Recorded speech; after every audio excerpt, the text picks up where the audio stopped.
किशोरी जी कोई अलग नहीं है। राधा कृष्ण स्वरूपाम्बै कृष्णं राधा स्वरूपिणं कलात्मानं निकुंजस्थम गुरु रूपम सदा भजे। कई लोग ऐसा सोचते हैं कि हमारी श्री राधा रानी कौन है, बोले लक्ष्मी जी हैं। नहीं, लक्ष्मी नहीं है श्री राधा रानी। श्रीमन नारायण जो कृष्ण बनकर के पधारे वही श्रीमन नारायण की शक्ति, आह्लादनी शक्ति, उन्हीं की अंतरंग शक्ति, मतलब नारायण की ही शक्ति श्री किशोरी जी के रूप में प्रकट हुई। वो लक्ष्मी जी नहीं है राधा रानी। मैं इंद्रेश हूं और मेरी जो थोड़ी बहुत गुरुदेव की कृपा से जो ज्ञान है वो कथा है। व्यक्ति रूप में मैं कुछ भी कर सकता हूं, कहीं भी जा सकता हूं, कैसे भी रह सकता हूं, लेकिन वाणी रूप में मेरा स्वरूप आप सबको सद्मार्ग दिखाना ही है। कई बार व्यक्ति के व्यक्तित्व से हमको फर्क नहीं होता, उसकी वाणी अगर हमको सार्थक कर रही है तो उसकी वाणी से हमको लाभ लेना है। वाणी और व्यक्ति अलग अलग हो गए दोनों। ठीक वैसे ही ठाकुर जी और ठाकुर जी की आह्लादनी शक्ति, प्रेम की स्थापना के लिए भगवान ने अपनी शक्ति को ही किशोरी जी के रूप में भेजा। लेकिन विवाह के लिए दो होने जरूरी हैं, अपने से विलग होना जरूरी है। आप खुद से प्रेम कर सकते हो पर विवाह नहीं। इसलिए ठाकुर जी ने लक्ष्मी जी के साथ विवाह किया कथा जगत में, अपने प्रभाव रूप में, द्वारिका लीला में। भगवान का विवाह रुक्मणी जी के साथ में हुआ। रुक्मणी कौन है? लक्ष्मी। रुक्मणी जी के साथ में ठाकुर जी का विवाह हुआ। अब यहां थोड़े गृहस्थाश्रमियों वाली कथा है। जितने विवाहित लोग हैं उन लोगों के सुनने योग्य और समझने योग्य कथा है। रुक्मणी जी के साथ विवाह करके ठाकुर जी द्वारिका आ गए। एक सत्राजित यादव था, उसके पास सेमंतक मणि थी। उस मणि का प्रभाव ऐसा था, वो हजारों किलो सोना रोज देती थी।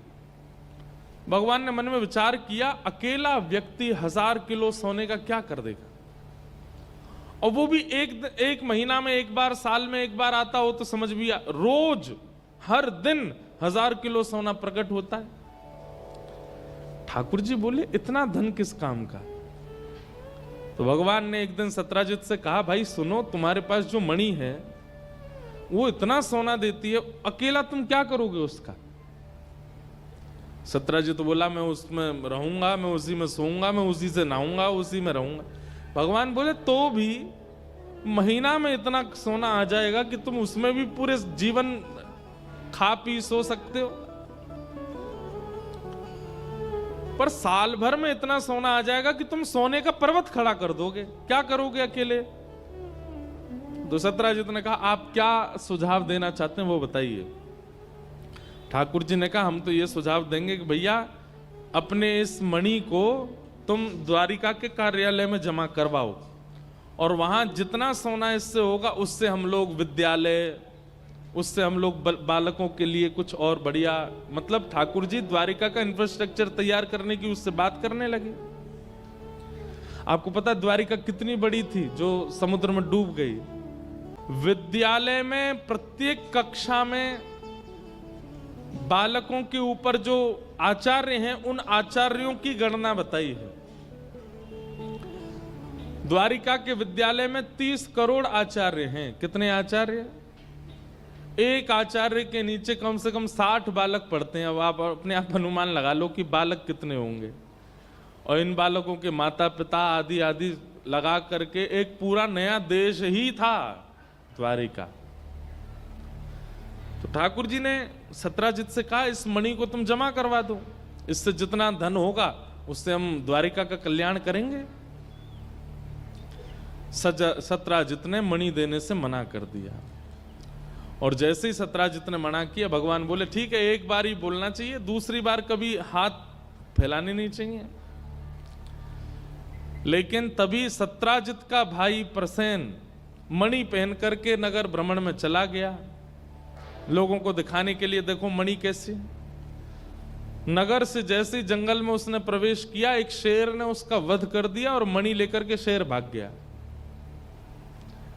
आगे एक भालू ने शेर को मार दिया, मणि लेके भालू भाग गया। और पूरा इल्जाम किस पे लग गया? भगवान पे। 3 दिन तक जब प्रसेन नहीं मिला तो पूरे द्वारिका में हल्ला हो गया कि भगवान श्री कृष्ण की कुदृष्टि थी उस मणि पर। सत्राजित ने देने से मना कर दिया तो इन्होंने इसके भाई को बंदी बना के मणि चुरा ली है। इसको क्या कहते हैं? कलंक। पृथ्वी पर जन्म लेने वाले हर व्यक्ति को अपने एक बार जीवन में ऐसी स्थिति का सामना करना पड़ता है कि जब उसने कुछ गलत नहीं किया, उसके द्वारा कोई अपराध नहीं हुआ, उसके द्वारा किसी भी प्रकार का कुभाव नहीं किया गया, लेकिन फिर भी सब उसके विपक्ष में खड़े हो जाते हैं। ठाकुर जी के सब विपक्ष में खड़े हो गए।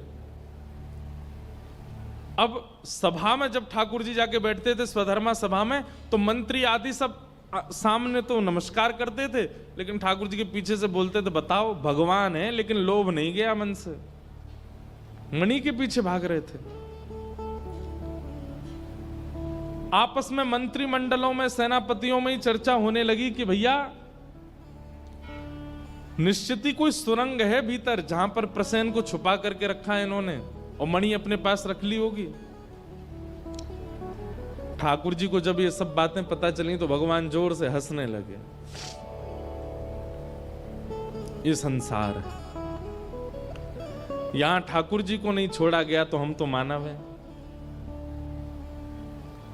पूरी द्वारिका बसाई ठाकुर जी ने, द्वारिका के लोगों का दाना पानी चलता है ठाकुर जी से, सब कुछ किया ठाकुर जी ने, लेकिन आज एक क्षण नहीं लगा द्वारिका के लोगों को भगवान पर प्रश्न चिन्ह उठाने में।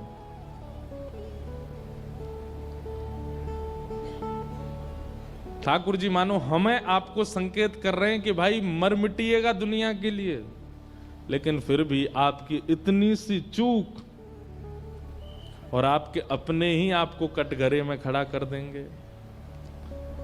आप चाहे जो करिए संसार के लिए, पर संसार का ये स्वभाव है, हम सब कान के कच्चे होते हैं, हम सब कान के कच्चे।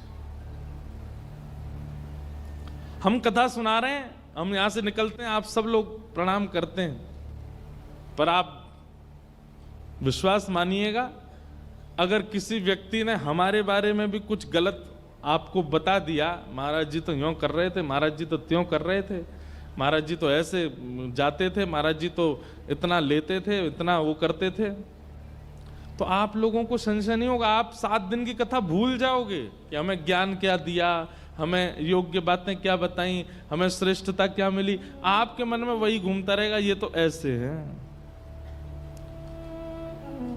ये हमारा स्वभाव है। और आपको ये बात स्वीकार करनी पड़ेगी कि आप ऐसे हो, मैं भी ऐसा हूं। पर हां, भक्ति मार्ग में जब आप प्रवृत्त होते हो तब आपका स्वभाव पता कैसा होता है। कोई व्यक्ति आपसे 100 बात कहे, आप सुनेंगे, लेकिन आपके मन में आएगा कि नहीं, जब तक मुझे अनुभव में नहीं आएगा, मुझे स्वयं नहीं दिखेगा, मैं इसकी बात स्वीकार नहीं कर सकता। और जब आप उस व्यक्ति से मिलोगे जिसकी 100 बुराइयां आपने सुनी, उससे मिलने के बाद जब वापस उस व्यक्ति के पास जाओगे जिसने 100 बुराइयां की, आप क्या कहोगे? भाई देख, तूने कहा तो वो ऐसा है, ऐसा है, ऐसा है, पर मुझे ऐसा नहीं लगा। ठीक है, थोड़ा बहुत तो सब लोग होते हैं, पर उसमें ये गुण भी था, ये अच्छाई भी थी। आप गए तो आप उसमें गुण ही देख करके आए, ये एक वैष्णव स्वभाव। द्वारिका के लोगों ने भगवान पे प्रश्न चिन्ह उठा दिया कि इन्होंने मणि चुराई है। भगवान बोले, चलो भैया कृष्णचंद्र, लग जाओ काम पे। क्या काम पे? हल्ला करना नहीं है, चुपचाप ढूंढना है मणि है कहां। मतलब आप पर जब प्रश्न चिन्ह उठाया जा रहा हो तो शोर मत मचाइए कि मैं गलत नहीं हूं। जब आप गलत नहीं है तो आप शोर करेंगे ही नहीं, आप चुपचाप शांत बैठे रहेंगे और धीमे धीमे अंदर ही अंदर खोज करेंगे कि ये इल्जाम मुझ पर लग क्यों रहा है, इसके पीछे कारण क्या है। एक बात कह दें, व्यक्ति पर जब प्रश्न उठाया जाए और वो व्यक्ति मचल जाए, हाथ पैर फेंकने लगे और महाराज चिल्लाने लगे, गुस्सा करने लगे, चीजें उठा उठा के फेंकने लगे, तो समझ जाना गलती इसी की है। इतना विचलित क्यों हो रहा है? जिसका अपराध नहीं होता उस पर यदि गलत इल्जाम लगता है तो वो शांति ही रहता है। जब अपराध ही नहीं है तो मैं क्यों इतना मचलूं? ठाकुर जी मचले नहीं बिल्कुल भी। पूरी द्वारिका ने भगवान के ऊपर प्रश्न चिन्ह उठाया। ठाकुर जी बोले कोई बात नहीं, करने दो, हम धीमे धीमे अपना काम करते हैं। सेना लेकर के आधी रात भगवान निकल पड़े, ढूंढो भाई प्रसेन कहाँ है। अब सेना के लोग कहें, बोले भगवान ढूंढना क्या है, सबको पता आपके पास ही तो है, निकाल। भगवान बोले सुदर्शन चक्र से एक एक का सर धड़ से अलग कर दूंगा। जब हम कह रहे हैं कि प्रसेन को ढूंढो तो ढूंढो, चलो। और सेना के साथ ठाकुर जी निकल पड़े। तब दूर एक जंगल में प्रसेन का शव मिला। सेना ने देखा शेर के पंजों के निशान उसके शरीर पर। ठाकुर जी ने कहा मणि ढूंढो, मणि कहाँ है। भगवान, सब सेना ने ढूंढा, मणि नहीं मिली। तभी एक सैनिक बोला, भगवान शेर के पंजों के निशान हैं, तो अगर हम पगडंडी देखें तो हो सकता है शेर मिल जाए। पगडंडियों के पीछे पीछे पीछे पीछे पीछे गए तो आगे शेर भी मरा पड़ा था, मणि उसके पास भी नहीं थी। ये कैसे मरा? बोले इसके ऊपर भालू के पंजों के निशान हैं। भगवान बोले इसके पीछे चलो। और अंदर गए तो एक गुफा में पहुंच गए। ठाकुर जी बोले अब यहां सब रुक जाओ, मैं भीतर जाता हूं। और ठाकुर जी भीतर गए, वहीं मणि दिख गई ठाकुर जी को। ठाकुर जी ने जैसी मणि उठाई, एक भालू के साथ ठाकुर जी का 18 दिन तक युद्ध हुआ। आक्रमण कर दिया एक रीछ ने। 18 दिन बाद जब उसकी नस नस ढीली हो गई, तब ठाकुर जी के चरणों में प्रणाम करके बोला भगवान मुझे क्षमा करो। ठाकुर जी बोले कौन हो तुम? 18 दिन हो गए, तुम मरते भी नहीं हो। भालू बोला भगवान मैं जामवंत हूं, मैं चिरजीवी हूं, चिरंजीवी हूं, मेरी मृत्यु नहीं हो सकती। ठाकुर जी ने जैसे सुना जामवंत, भगवान ने उठा करके हृदय से लगाया, मेरे प्यारे जामवंत जी आपका द्वापर में दर्शन हो गया, मैं बहुत आनंद में हूं आपको देख के। भगवान ने पूरा वृत्तांत बताया, इस मणि की वजह से हम पर कलंक लगा है, अब आप हमारे साथ चलो, गवाही देना द्वारिका में कि ये मणि आपके पास कैसे आई, कहां, नहीं तो लोग बाग हम पर इल्जाम लगा रहे हैं। जामवंत बोला भगवान मैं नहीं जाऊंगा, किसी और को भेजूंगा, और जिसको भेजूंगा वो सदा आपके पास ही रहेगा। भगवान बोले कौन? एक हाथ में मणि रखी और दूसरी हाथ में अपनी बेटी का हाथ रख दिया। क्या नाम है? जामवती। भगवान ने जामवती को जैसे ही देखा, भगवान बोले ये क्या कर रहे हैं आप? बोले भगवान मेरी सदा से इच्छा थी कि आप जैसे दशरथ जी को, जैसे आप श्री सीता जी के पिताजी जनक जी को सुख देते हैं दामाद बन करके, ये सुख मुझे कब देंगे? और अब वो युग आ चुका है, आप मुझे भी ससुर होने का सुख दीजिए, मैं आपको दामाद के रूप में देखूं, आपको अपने जामाता के रूप में देखूं, मेरी बेटी से आप वर्ण कीजिए। भगवान बोले एक कलंक हटेगा दूसरा लगेगा। एक कलंक हटेगा हमारे ऊपर की मणि इनके पास नहीं थी, और दूसरा क्या लगेगा? बोले इनको भालू की बेटी मिली थी ब्याह करने को, इंसान खत्म हो गए। कई जगह ऐसा वर्णन है कि जामवती जो थी ना वो भी भालू जैसी थी। वो ठाकुर जी उसको देखें, ठाकुर जी पे घुर्रावे। भगवान बोले अभी से घुर्रा रही है तो इससे कैसे ब्याह करें हम?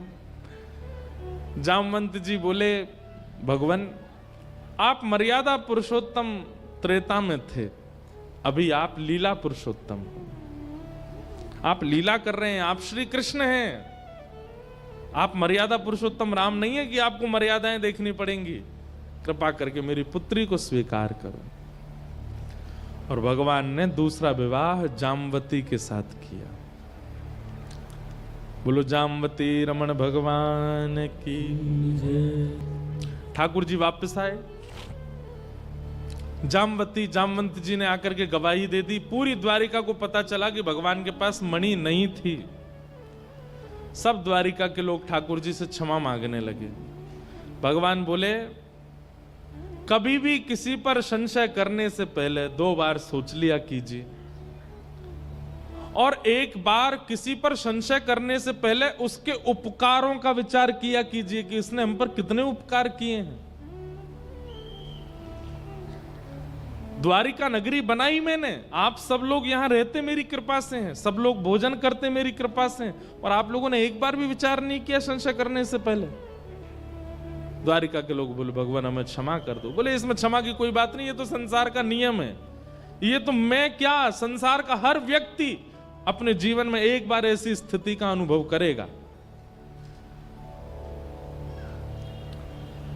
अब द्वारिका के लोग भगवान से तो क्षमा करने लगे और सब ढूंढने लगे ये इल्जाम लगाया किसने भगवान पर। बोले जिसकी मणि थी उसका नाम क्या है। बोले सत्राजित। अब सत्राजित को गालियां देने लगे, तेने हमारे भगवान के ऊपर लांछन लगाया, तेने ऐसे किया ये किया। सत्राजित का घर से निकलना दुश्वार हो गया, उसके घर पर पथराबाजी करने लगे लोग तो ऐसे ही करते हैं, कभी इस पक्ष में कभी उस पक्ष में। अब तो सत्राजित को घेरने लगे। अब तो वो जैसे ही घर से बाहर निकले लोग कहें तुझे मार देंगे हम, तू घर से बाहर मत निकलना, तेने हमारे भगवान के ऊपर इल्जाम लगाया। सत्राजित बड़ी चिंता में आ गया, मैं क्या करूं ऐसा कि जिससे सब ठीक हो जाए। तब उसने अपनी बेटी को देखा, उसकी बेटी का नाम था सत्यभामा। सत्यभामा बचपन से ठाकुर जी से प्रेम करती थी और उसने अपने पिता से कहा था कि मैं विवाह करूंगी तो केवल इन्हीं से करूंगी। तब सत्राजित कहता था मृत्यु स्वीकार है लेकिन कृष्ण से तेरा ब्याह नहीं करने दूंगा मैं। और जबरदस्ती अपनी बेटी की सगाई कर दी एक सतधनवा नाम के व्यक्ति से। सगाई हो चुकी है उसकी बेटी की, लेकिन आज वो सोचता है अगर मैं अपनी पुत्री का विवाह कर दूं कृष्ण से तो कृष्ण मेरे संबंधी हो जाएंगे, और कृष्ण संबंधी हो गए तो ये जितने द्वारिका के लोग मुझे गालियां दे रहे हैं सब मेरे प्रेमी हो जाएंगे। भाई जब मैं उनका ससुर बन जाऊंगा फिर क्यों गाली देंगे मुझे। इस लोभ में अपनी बेटी का ब्याह कर दिया भगवान से। और तीसरा ब्याह भगवान का हुआ सत्यभामा। दहेज में मणि लेकर के गया। भगवान बोले इसको दूर रखो मेरे से, इसके कारण इतना सब चक्र घूम गया, ये मणि चाहिए ही नहीं हमको। लेकिन एक लीला हो गई। क्या? भगवान का तीसरा ब्याह सत्यभामा से हुआ तो सत्यभामा के जो पुराने मंगेतर थे जिनसे इनका ब्याह होने वाला था, सतधनवा, वो तो ब्याह इसीलिए कर रहा था कि उसको मणि मिलेगी दहेज में। अब पता चला रात रात में ससुर जी ने मन बदल करके कृष्ण से ब्याह कर दिया। वो तो क्रोध में भर गया और उसको पता चला कि कृष्ण ने मणि ली भी नहीं है दहेज में। तो उसके मन में आया, बोले बेटी तो हाथ से गई, ब्याह तो हुआ नहीं मेरा, कम से कम मणि ले आऊं ससुर जी से। और वो आया, आकर के कहा कि आपने मेरे साथ बहुत गलत किया, पहले मेरी सगाई कर दी अपनी बेटी से और मुझे बिना बताए ब्याह कर दिया कहीं और।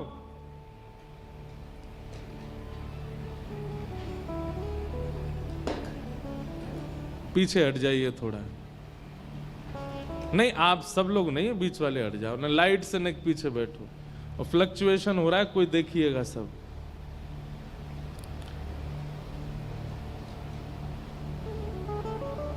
इधर देखो भैया, जो भी लाइट वाले हों वो पूरा सब देखना। ठाकुर जी आ रहे हैं कथा में। बोलो वृंदावन बिहारी लाल की। 1-1.5 घंटा और रुक जाओ ठाकुर जी, फिर खूब जोर से पूरे सुनाम में ही आ जाना। तो हम क्या निवेदन कर रहे थे, कहां चल रही थी कथा?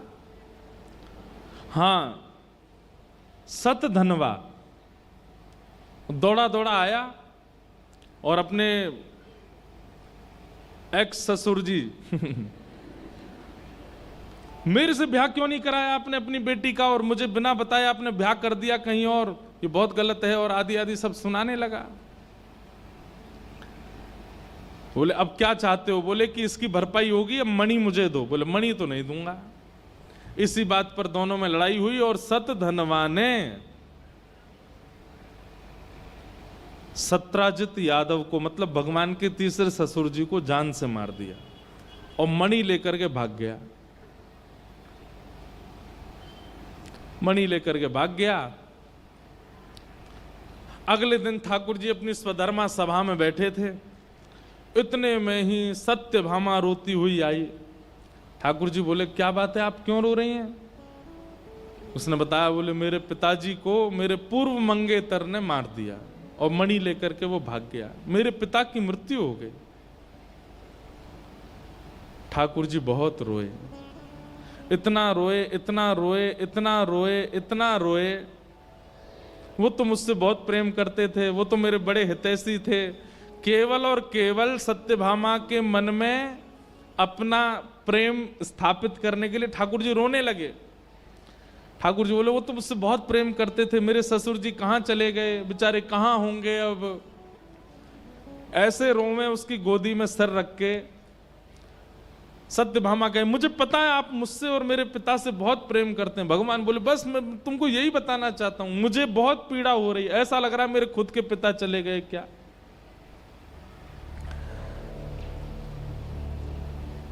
सत्यभामा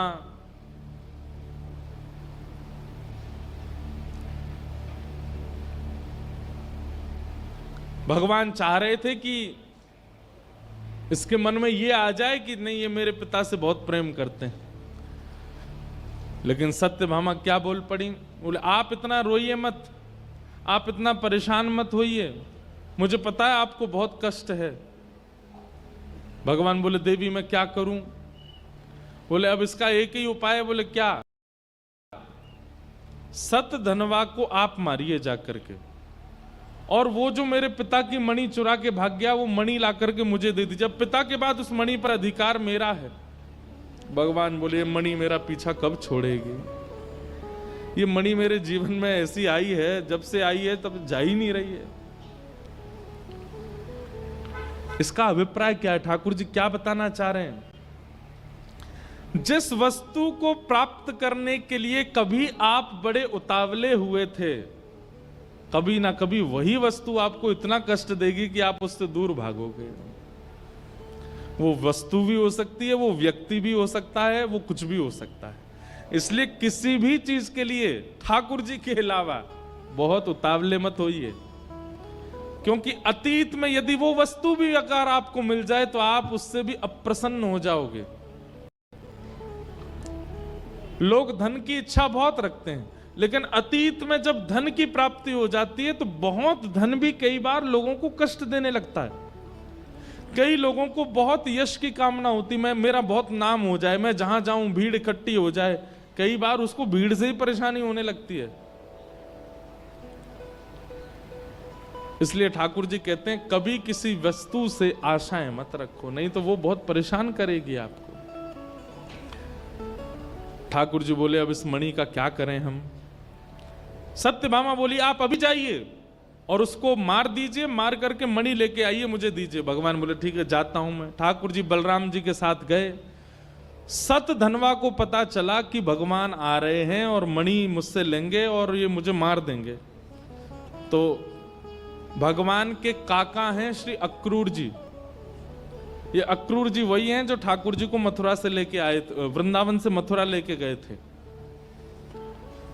अक्रूर जी जो थे वो सतधनवा के मित्र थे। तो सतधनवा ने अक्रूर जी को जाकर के कहा कि आप एक काम करिए, भगवान आ रहे हैं और अगर उनको मेरे पास मणि मिल गई तो वो मुझे मार देंगे, आप मणि आप रख लो, मैं कहीं और भाग जाता हूं। भगवान अक्रूर जी बोले ठीक है, और मणि रख करके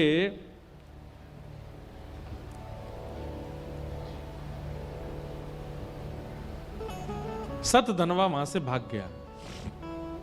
भगवान ने बीच मार्ग में उसको पकड़ लिया, उसका वध कर दिया लेकिन उसके पास मणि नहीं मिली। अब ठाकुर जी कहें भाई मणि कहाँ है, मणि तो है नहीं इसके पास। उसका घर देख लिया, उसका जहां भी उसके स्थान थे सब जगह देख लिए, लेकिन मणि कहीं नहीं मिली।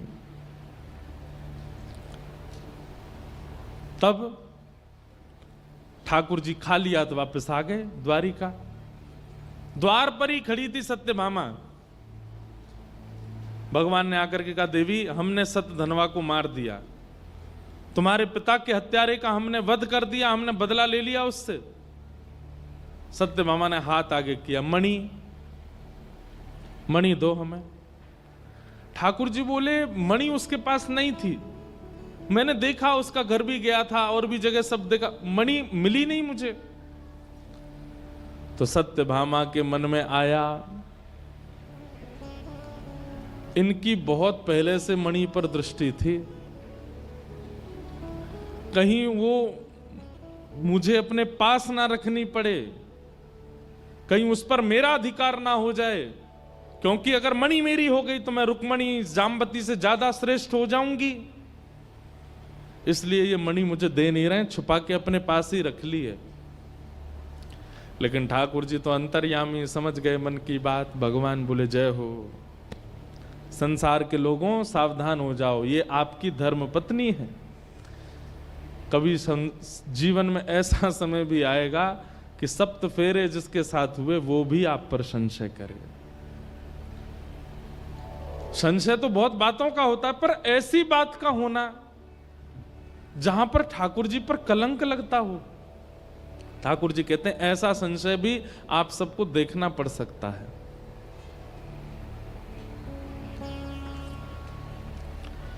एक साल तक सत्यभामा ने भगवान से बातें नहीं की।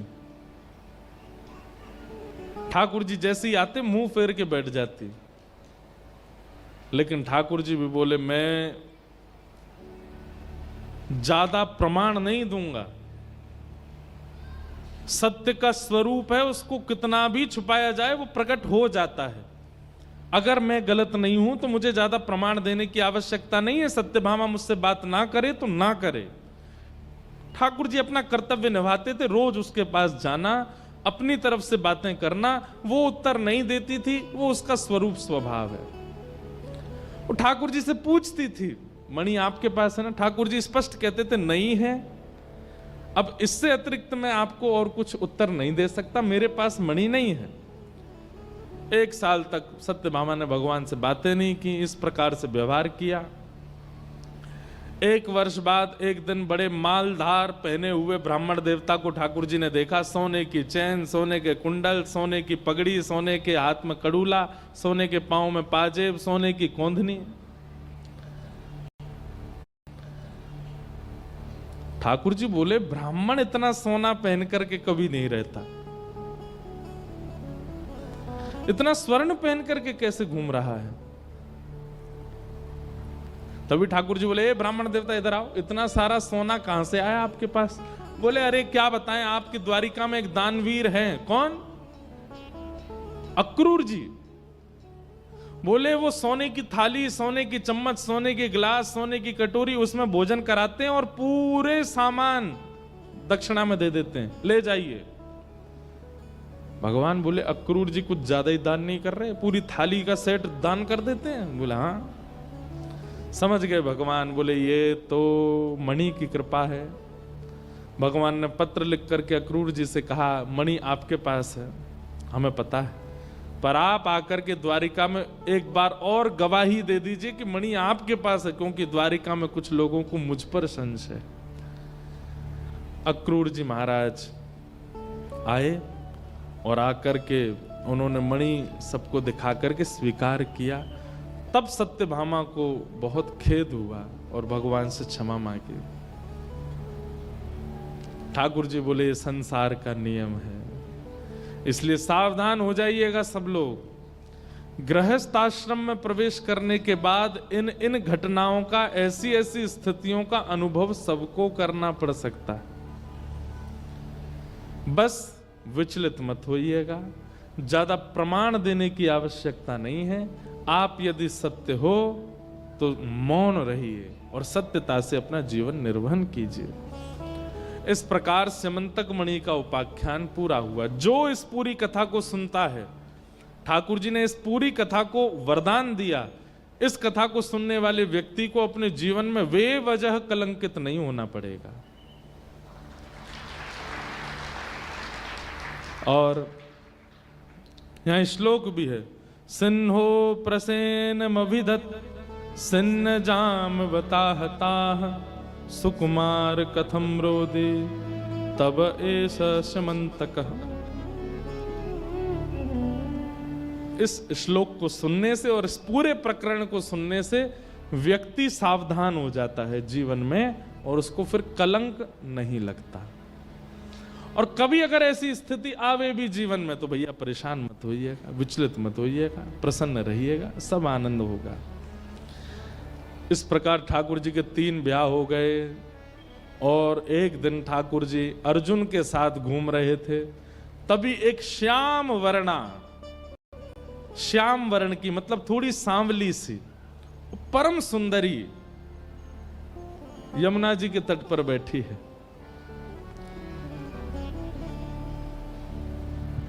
अर्जुन का उस पर मन आ गया। बहुत ध्यान से सुनिएगा।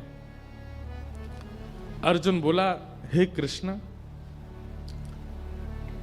आप मुझे बहुत प्रिय हो, आपका वर्ण मुझे बहुत प्रिय, आपके नेत्र मुझे बहुत प्रिय हैं। और देखो, बिल्कुल आप जैसे वर्ण वाली, आप जैसे नेत्र वाली एक कन्या बैठी है, और बिल्कुल तपस्विनी की मुद्रा में बैठी है। ये सांवली सांवली जो ये कन्या बैठी, मेरा मन हो रहा मैं इससे ब्याह कर लूं। भगवान बोले, तो जाओ, जाकर के अपना हाथ बढ़ाओ, पूछ लो अगर तुमसे ब्याह कर ले तो। अर्जुन उसके पास गए और जाकर के बोले, हे देवी, आप कौन हैं और यहां इतनी युवावस्था में आप तपस्या कर रही हैं, क्या प्राप्त करना चाहती हैं अपने जीवन में? तुरंत वो सुंदर युवती श्याम वर्ण की बोल पड़ी, अर्जुन। अर्जुन घबरा गया, आपको मेरा नाम कैसे पता? बोले, मुझे सब पता है। बोले, आप कौन हैं? बोले, मैं कालिंदी हूं, यमुना, कलिंदगिरी पर्वत की पुत्री। आप यहां तपस्या क्यों कर रही हैं? बोले, मैं श्री कृष्ण को अपने पति रूप में वर्ण करना चाहती हूं, उनकी प्राप्ति के लिए तप कर रही हूं। अर्जुन ने पीछे मुड़ के भगवान को देखा। बोले, जब आपको पहले से ही पता था कि ये आपसे ही ब्याह करना चाहती, तो मुझे उम्मीद क्यों जगाई आपने? ठाकुर जी बोले, नहीं, हम बस चाह रहे थे थोड़ा तुम देख आओ, अनुभव करो। और भगवान ने चौथा विवाह यमुना जी के साथ में किया। श्याम सुंदर श्री यमुने महारानी। आप